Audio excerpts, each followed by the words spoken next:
আজকে আমরা পড়ব আণবিক ও পারমাণবিক পদার্থবিজ্ঞানের অধ্যায় 2, সেটার বহু কন্টিনিউয়েশন নীতি আলোচনা করা পড়ব, যেটা কোশ্চেনটা 13 এবং 16 সালে আসছে।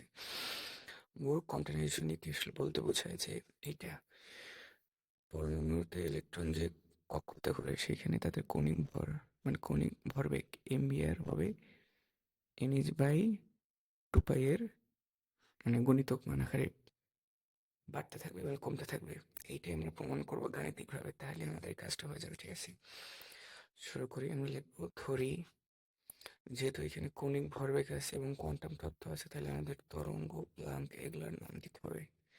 ধরি তরঙ্গ দৈর্ঘ্য আগে লিখি।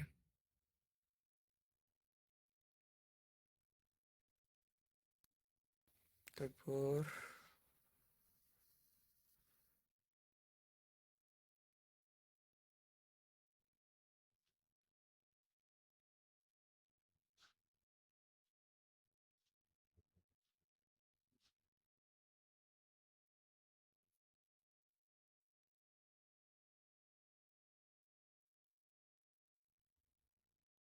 ব্যাসার্ধ।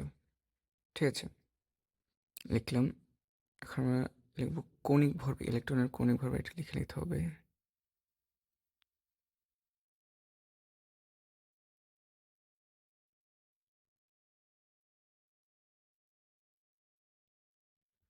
mvr।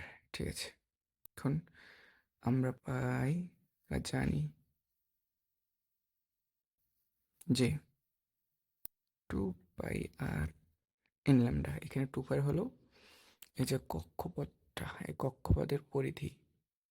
ঠিক আছে, এখন এখান থেকে আমরা এই ল্যামডাটা বের করবো। 2πr/n, এটা হলো 1। এখন আমরা আর একটা জানি, ল্যামডা ইকুয়াল টু হলো আমার h/p বা h/mv। এখন 1 ও 2 হতে সেটা লিখি 2πr/h/mv। তাহলে আমরা এখন কৌণিক ভরবেগটা বানাবো, সেটা হলো mvr। এইটাই জায়গায় এসে যাবে এবং এইটা এখানে চলে যাবে nh, এবং এইটা নিচে এসে যাবে 2π। ঠিক আছে, এটা আর এইটা হলো তোমার বোরের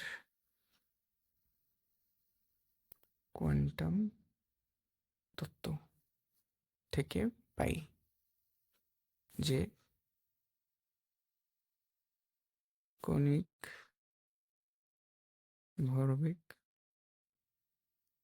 গুলো nh/2π। ঠিক আছে, এই হলো তোমার গাণিতিক প্রমাণ শেষ, এবং তুমি শেষে লিখে দেবা যেহেতু তরঙ্গ বলবিদ্যা হতে বোরের কোয়ান্টাম তত্ত্বে উপনীত হওয়া যায়, সুতরাং ইহাই বোরের কোয়ান্টাইজেশন শর্ত। তাইলে হয়ে যাবে।